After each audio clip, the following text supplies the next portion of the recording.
Well, good evening. Good evening. Welcome. This is the first of, I hope, many conversations. The last week has been, last couple of weeks have been really kind of challenging for this community. I'm an outsider to this community. I have lived here, been pastor here about 6 weeks, so this is all new to me.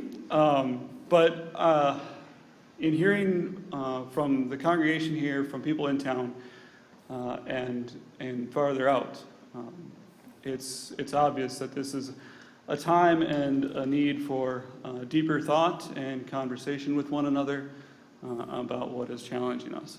So this is hopefully a series called Respectful Conversations.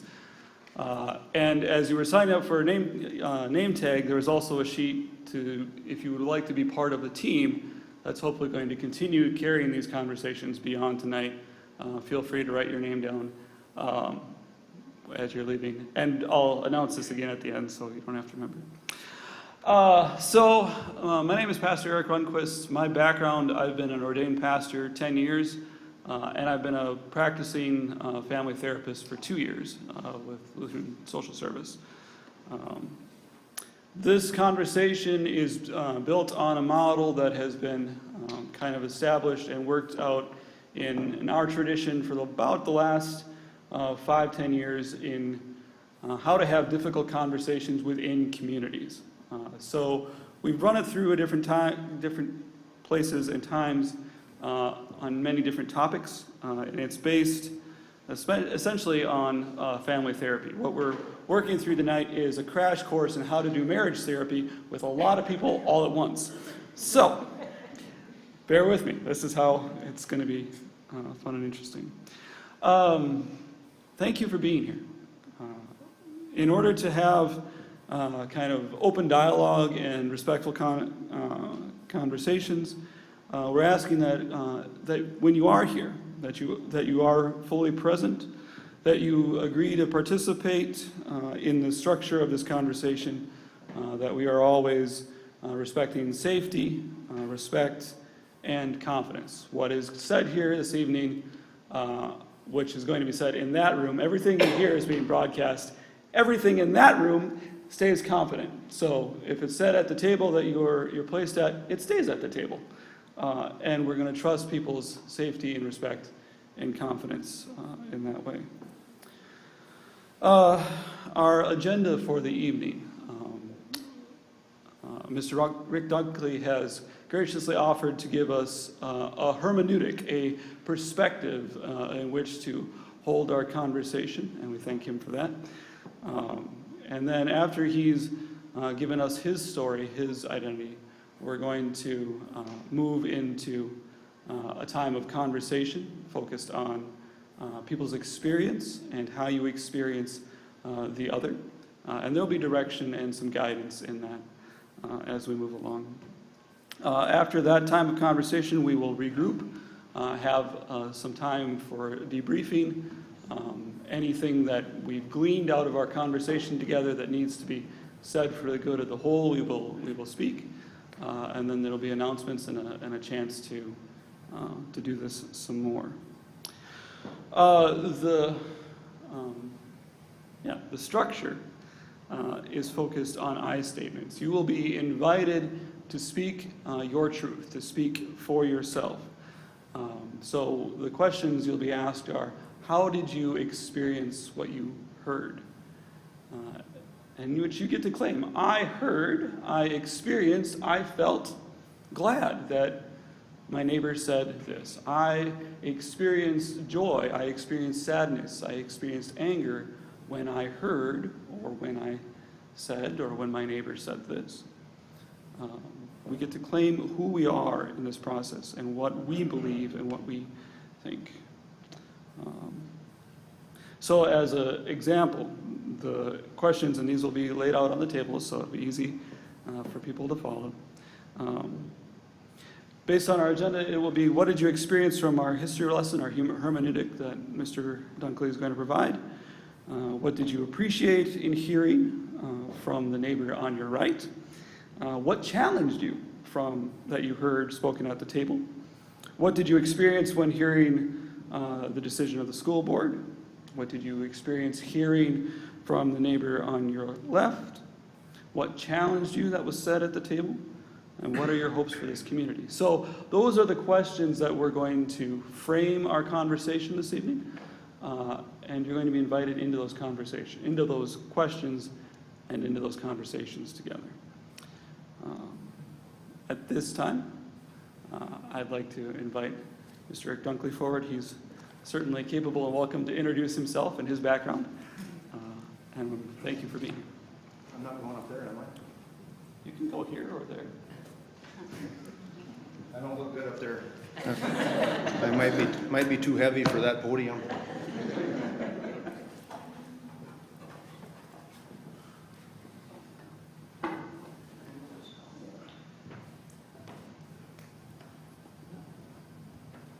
It's a good thing I work out at a shop, but Tim helps me out there. I'd also like to start by thanking everybody for being here. I recognize many of you, or most of you, so appreciate you coming. And for those of you who maybe don't know me, my name is Rick Dunkley, and my hope with our discussion tonight is that we can continue to heal through this difficult process, through this difficult situation that we're in right now. I really want to be clear. I don't want to be disrespectful at all to anyone. Not the Hinckley Finlayson School, the school board there, which I sat on for 6 years some time ago. I don't want to be disrespectful to the Nayashing school system. I've been there for nearly 20 years as a school board member. So that's a lot of time. I think I need to retire. I definitely don't want to say something that's inappropriate for the Mille Lacs Band, as I'm a Mille Lacs Band member. And I worked for the band for a period of time, some time ago. And the communities of Hinckley and Finlayson are wonderful communities. I'm 56 years old, and I've lived in these communities for 50 of those years. Yes, I have gray hair. Yes, I'm getting older. But I want to talk about things I've learned as a school board member, and then things I learned by accident that I wish I had learned in more of a formal setting, like at school, instead of learning it by happenstance later. And so I'd just like to start with a couple of terms and definitions. So bear with me. I do have my reading glasses, but I don't like those either, so I'm going to do my best here with my font. Historical trauma. It's the accumulative emotional and psychological pain over an individual's lifespan and across generations as a result of massive group trauma. When I think about that term, I immediately think about the Holocaust. But as I've studied other things, like the next term, which is boarding schools, I feel similar. So boarding school, a nationwide effort to force assimilation through Indian family separation. It was openly stated to be an attempt to eliminate their languages and cultures. So the history I want to share, as I mentioned, I was never really formally given, but more, again, happened by happenstance, and it was a result of some of the jobs that I had. And I started working for the Minnesota DNR in 1990 and thought I had my dream job. And a couple of years later, bad budgets, I was at the bottom of the union. They were going to lay off 30 foresters. I make a call to the Mille Lacs Bend. I talked to Don Wadle. They hired me as a forester. And a few months later, they slid me over to run a housing program. I'd never run a housing program. I had had employees at one time, but in Bork's tree field, it's a lot different. But had many employees, and I want to say that I enjoyed my time there. And one of the things that I learned about the band is they were very good with some of the monies they spent.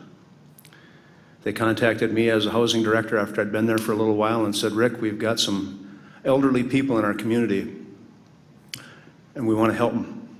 I said, "Well, how are we going to do that?" They need handicap accessibility. You know, there's some folks that are disabled, some folks that can't get around in their homes, and we need you to find ways to help them. And so I'll never forget my first call to a lady named Doris Boswell. Doris lived east of Hinckley by Crooked Creek, just across the river on top of the hill. And when I called Doris, she really didn't believe me that we were gonna help her out. But I asked to meet her, and she was a wonderful woman, and I knew her family, but had never really known her. And when I went into her home for Nebish, a little bit of tea and a piece of cake, she didn't trust me, but she recognized my last name. And she said, "Who do you belong to?" I said, my dad is Doug. "Then your grandpa's Johnny. I love him." And I was in. And we started working on her home, long story short, and I would visit her about once every week or so. And she started to tell me a little bit about historical trauma. And it was very eye-opening to me because my family hadn't talked about boarding schools or things like that. My grandpa was closed-lipped about it. The next lady we helped was up in East Lake, which is by McGregor. Same exact story. "Who are you?" "Doug Dunkley's boy, Johnny. I loved him. He brought fish to the powwows." I said, "I caught him. I was his fisherman, my brother and I, and we would make sure they had fish." She broke down and cried about the third visit that we had, about the experiences that she had in boarding school, how they cut her hair. She didn't speak English at all. She spoke only Ojibwe. They made her speak English. You could not speak your language. They beat her. And I went home sad for many days. And there were 5 elders that I helped that talked about boarding schools. So it started to become real to me. And I started to do a little bit of study on it, wishing that I'd heard something about it years prior. Sorry, I'm a little bringing back some memories.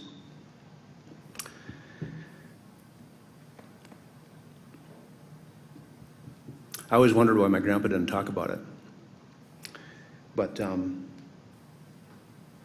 it took me a while to find out through our family what had happened with him. And the way that I found it, he told many stories, as I found older Indian men and women did, lots of stories. And he told me a story at one point in time that stuck with me. And I happened to get a call from my Aunt Geraldine. And she said, "Rick, you're a forester. I'm short on wood. I need some firewood. Do you have any?" "Yep." "Do you have any bourbon downstairs?"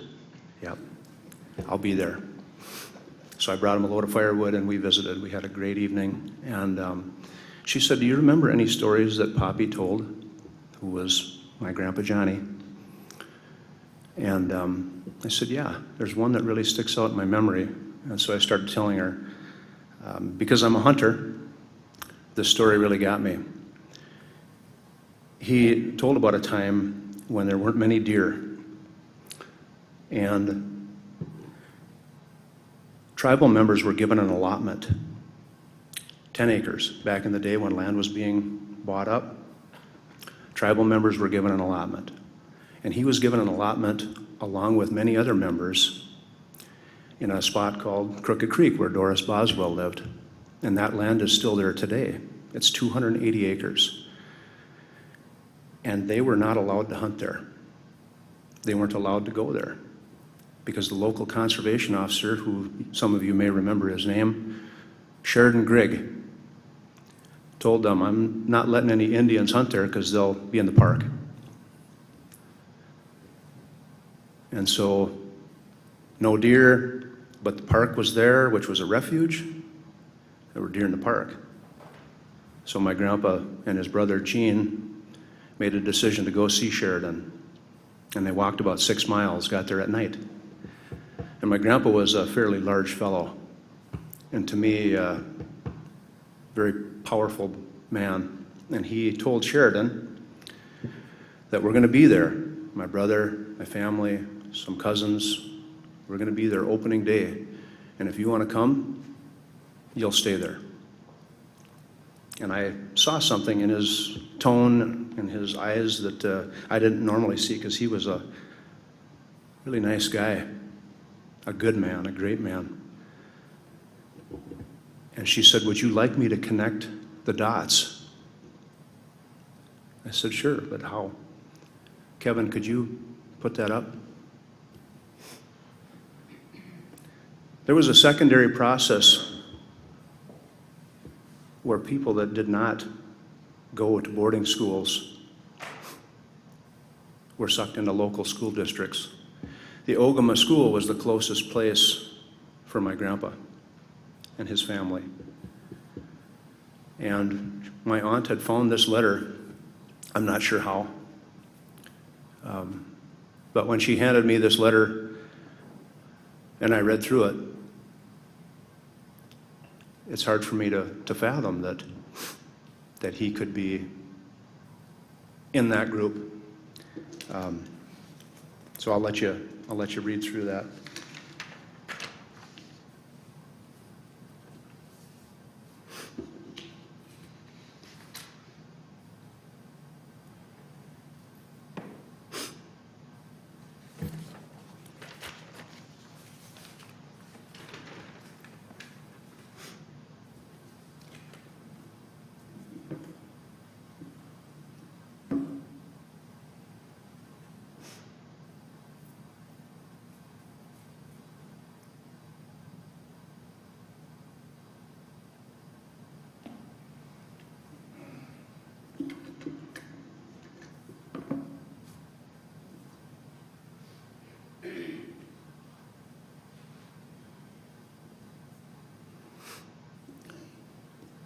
I can recall after I read it crying for a while.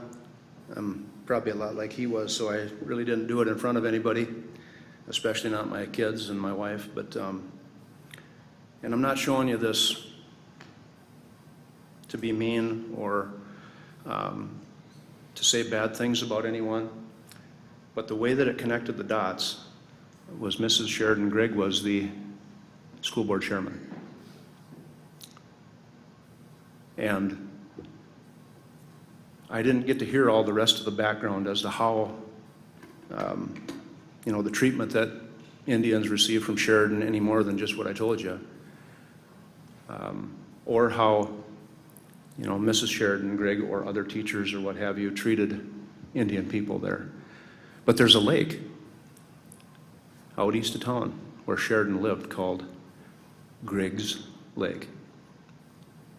Not pleasant.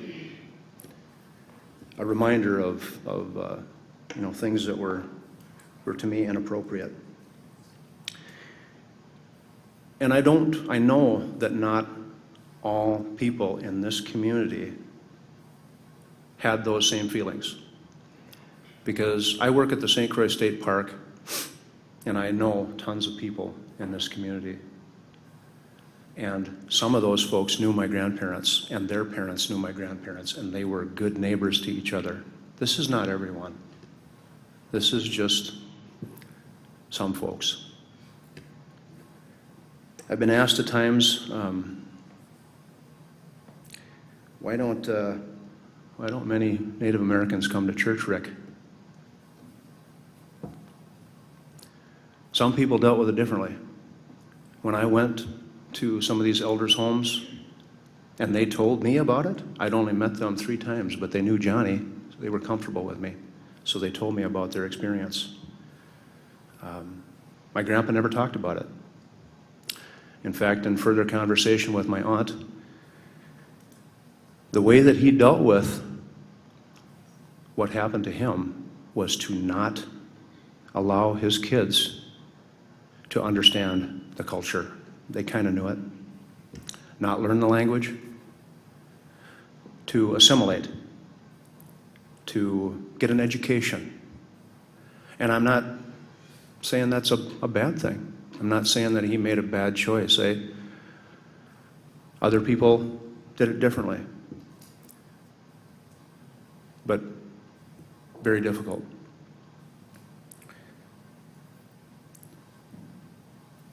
Again, I learned this not at school. And I think about incoming teachers to Indian country, administrators. Do they have any idea that this is the way it was for my grandpa not that long ago? 1933 is not that long ago. And historical trauma, I believe that there's a lot of that that's been passed down through families. There's a book called We Are at Home that was written by Bruce White. My grandpa and other natives in this area were interviewed. And some things like that came out as well, and I've got most of the tapes of the interviews. He was the only Native American that was hired by the WPA out of 750 some people. And he recalled, and I've still got the tape of it, but I work in a place in the park. One of our group camps is St. John's Landing. My great-grandmother's name, Katie St. John. He recalled working out there and putting in sewer lines and water lines and digging up people. And Bruce asked him, well, John, how did that make you feel? He said, terrible, but he joked a lot. And he said, you know what? Not all of them were Indians because some of them were too tall. They were French fur traders, probably. But that's how he, survived. So things that he saw, I wish I'd have paid more attention to. I wish he'd opened up to me and talked to me about some of these things. How can we heal? Having been on 2 school boards for 25 plus years, again, I've wondered why we don't teach our kids these things. We teach, I don't know how many teachers are in here. We teach to a test. Here's what you've got, this is the test, and we've got to teach this. And there's no room for local history, and I think that's sad. And it shouldn't be taught in a way where it's abusive. To me, it should be, here's where we went wrong, and we need to do better. We need to continue to do better. When I look at what happened to my grandpa, and then I look at my dad and his brothers and sisters, there was less racism at that time. I look at me, the next generation, and I experienced much less. I look at my kids and other Native kids today, especially when I go to the gym, I see kids playing basketball. I lift weights there, enjoy watching kids. They have it so much better than my grandpa had it. And I think we need to keep, those kinds of things in mind. But as a school board member, many times I recall getting advice from legal counsel. And our legal counsel was a guy named Kevin Hofstad at the time. And I used to watch the board minutes, and they would get legal counsel from people. And almost always, the board would vote with legal counsel. I know a lot of the board members. They're good people. The decision disappointed me. I wish we could have looked at different other opinions. But I do have some friends that I've got to meet over time. And one of them is a former commissioner of education in Minnesota. And so I've been trying to catch up on this because I did not go to the meeting, and I don't pretend to know everything. But he sent me a message, and I'd just like to read a little bit of that.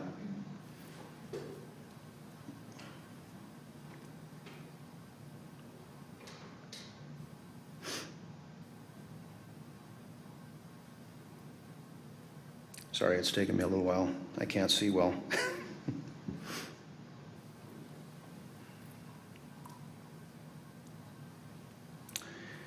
But I laid the scenario out to him, and he gave me a roundabout answer.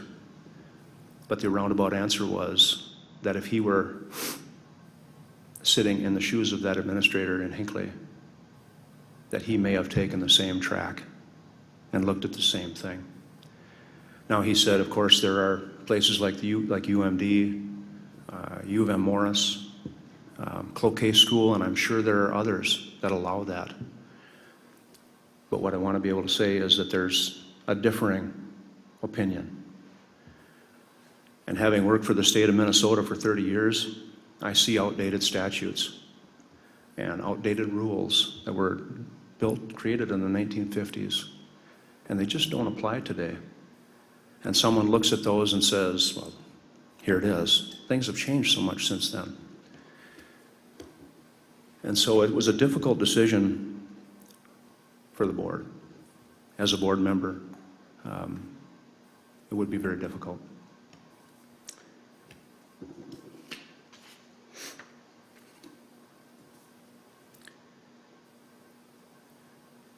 To me, there's a lot of things that should be done.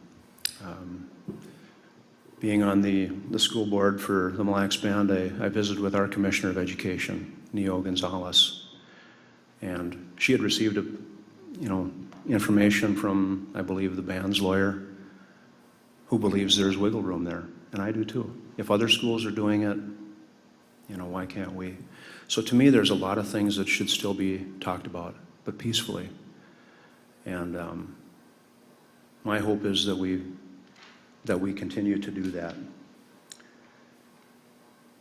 I sat at a community meeting with the Mille Lacs Band this past week, got a nice shirt out of it.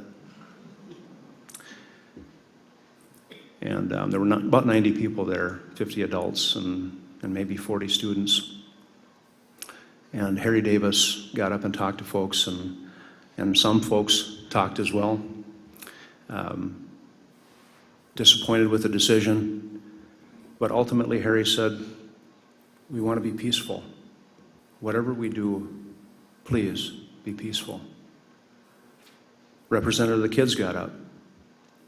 Whatever we do, We want to be peaceful. We want to be able to do this, but it's got to be peaceful. And I talked to 3 police officers of the tribe there who've been working with Pine County. You know, my worry is that there's other people that would come that wouldn't be peaceful.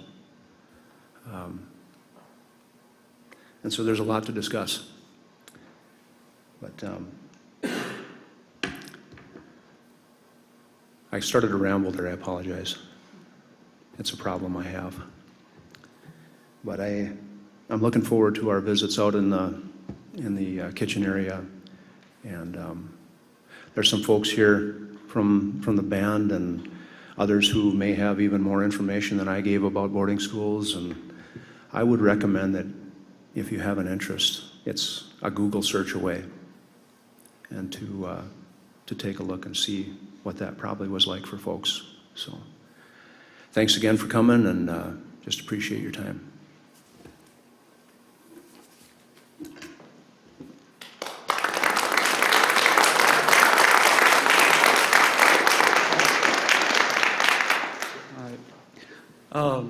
Mindful of my setting, we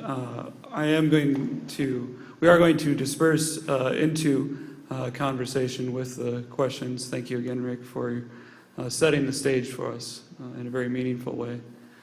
I think to do this in a way that is most efficient, I'm going to ask everyone to count so I know how many are here, and then my rough count is about 40. So I'm going to invite you to count to 6. And then that should get us there. In the fellowship hall, there are tables numbered 1 through 15. So I'm going to invite you to sit at the table with the corresponding numbers numbered 1 through 6, and if we need more room, we can expand out. Does that make sense? Cool. Please. 1, 2, 3, 4, 5, 6. 1, 2, 3, 4, 5, 6. 1, 2, 3, 4, 5, 6. 1, 2, 3, 4, 5, 6. 1, 2, 3, 4, 5, 6. 1, 2,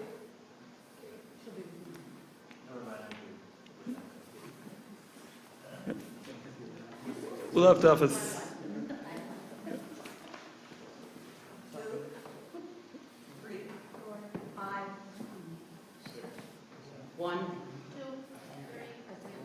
5, 6. 1, 2, 3, 4, 5, 6.